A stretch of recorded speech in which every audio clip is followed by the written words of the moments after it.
আচ্ছা মা গোটিଏ ଜିନିଷ ଆଜି ଯୋଉ ଏଠାରେ ଯୋଉ କାର୍ଯ୍ୟକ୍ରମ ହଉଛି ଏତେ ଭବ୍ୟ କାର୍ଯ୍ୟକ୍ରମର ଯୋଉ ଆୟୋଜନ କରାଯାଇଛି ଏ କାର୍ଯ୍ୟକ୍ରମର ଧରାଧାମ ହଉଛି କୋଉଟା ଆମର ଏଇ ଭଞ୍ଜନଗର ମାଟି। ଏଇ ଭଞ୍ଜନଗର ମାଟି ଆମର ଗଞ୍ଜାମ ଜିଲ୍ଲାର ଘମୁସର ଖଣ୍ଡ ବୋଲିକି ଆମର ସୁନାମ ଧନ୍ୟ ଅର୍ଜନ କରିଛି କେଉଁ ଆଦିମ କାଳରୁ। ତେଣୁକରି ସେଇ ଗଞ୍ଜାମ ମାଟିକୁ ଆମେ ପଦେ ଏଇ ମଞ୍ଚ ଉପରୁ ନିବେଦନ କରିବା ବନ୍ଦନା କରିବା।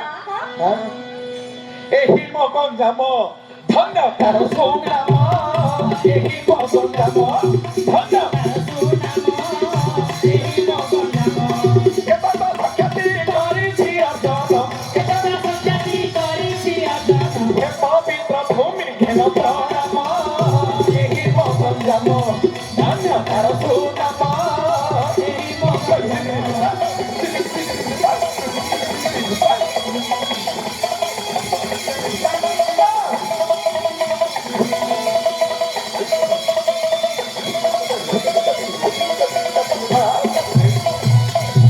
ଭାଇ ଏହି ମୋ ଗଞ୍ଜାମ ଧନ୍ୟ କେତେ ଯଶ ଖ୍ୟାତି କରିଛି ଅର୍ଜନ, ହେ ପବିତ୍ର ଭୂମି ଘେନ ପ୍ରଣାମ। ଏଇ ଯୋଉ ଯଶସ୍ୱୀ ଭୂମି ରହିଛି, ଏଇ ଯୋଉ କଳା ସଂସ୍କୃତିର ଐତିହ୍ୟର ମାଟି ଅଛି ଆମ ଗଞ୍ଜାମ ଜିଲ୍ଲା। କେତେ କେତେ ଐତିହାସିକ, କେତେ କେତେ ବରପୁତ୍ର, କେତେ କେତେ ସ୍ୱାଧୀନତା ସଂଗ୍ରାମୀ, କେତେ କେତେ କଳାକାର, କେତେ କେତେ କାରିଗରୀ ମାନଙ୍କର ଏଇଟା ହଉଛି ଭିତ୍ତିଭୂମି ନା କଣ। ତେଣୁକରି ଯେହେତୁ ଆମେ ହଉଛନ୍ତି କଳାକାର ଏବଂ ଏଇ ମାଟିରେ ହଉଛନ୍ତି ସବୁଠୁ ସୁଯୋଗ୍ୟ ସନ୍ତାନ ହଉଛନ୍ତି କବି ସମ୍ରାଟ ଉପେନ୍ଦ୍ର ଭଞ୍ଜ। ତାଙ୍କୁ ଆଡୁ ଆମେ ଆରମ୍ଭ କରିବା ଲୋକ। କବି ସମ୍ରାଟ ଉପେନ୍ଦ୍ର ଭଞ୍ଜ, କବି ସମ୍ରାଟ ଉପେନ୍ଦ୍ର ଭଞ୍ଜ, ବୈଦେହୀ ସବିରାସ ଛନ୍ଦ, କବି ସୂର୍ଯ୍ୟ କିଶୋର ଚନ୍ଦ୍ର ଦଲ ଚମ୍ପୁ, କବି ସୂର୍ଯ୍ୟ କିଶୋର ଚନ୍ଦ୍ର ଦଲ ଚମ୍ପୁ, ବନମାଳୀ କାବ୍ୟ ତାର ଭୂଷଣ, ଏହି ମୋ ଗଞ୍ଜାମ ଧନ୍ୟ ତାର ସୁନାମ, ଏହି ମୋ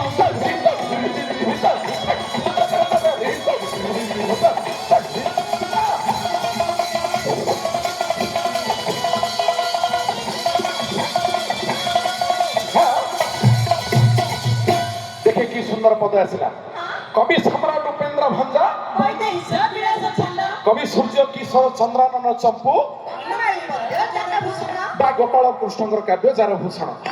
এই হচ্ছে সেই গঞ্জাম মাটি যার কি সুযোগ্য দায়াদ সুযোগ্য বরপুত্র মানে হচ্ছেন এই আমার ভূয়সী কবি মানে, যেমানে কি আজি পর্যন্ত এই সাহিত্য আকাশরে উজ্জ্বলতম গ্রহ, উজ্জ্বলতম নক্ষত্র সমান জাজুল্যমান হইকি জଳୁଛନ୍ତି না কোন।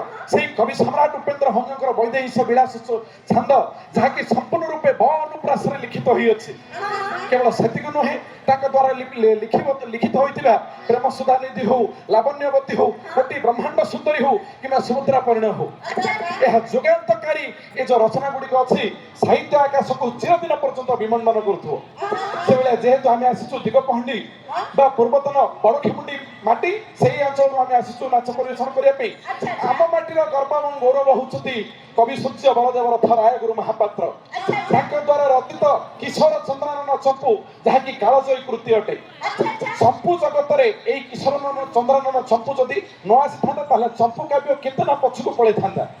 ଏଇ ଚମ୍ପୁ କାବ୍ୟକୁ ଲୋକାଭିମୁଖୀ କରିବା ପାଇଁ କିଶୋର ଚନ୍ଦ୍ରାନନ ଚମ୍ପୁ ବିଭିନ୍ନ ପ୍ରକାର ରସ, ସାହିତ୍ୟ, ରାଗ ଦ୍ୱାରା ବିମଣ୍ଡିତ କରି କବି ସୂର୍ଯ୍ୟ ବଳଦେବ ରଥ ଏଇ ଧାରା ପୃଷ୍ଠକୁ ଆଣିଥିଲେ।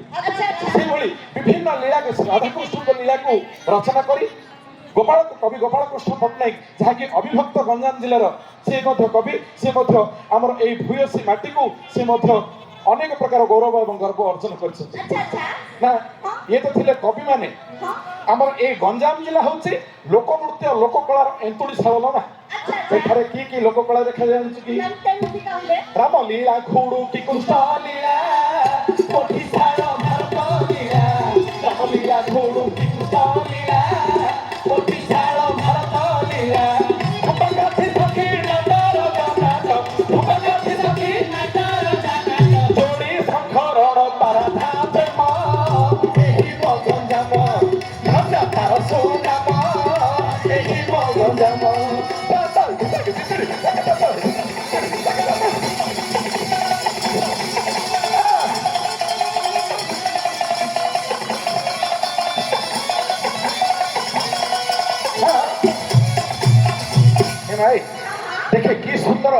ଆମର ଏଠାରେ ଲୋକନୃତ୍ୟର ଏନ୍ତୁଡ଼ିଶାଳ ବୋଲିକି ମୁଁ କହିଲି। କଣ କଣ ଲୋକନୃତ୍ୟ?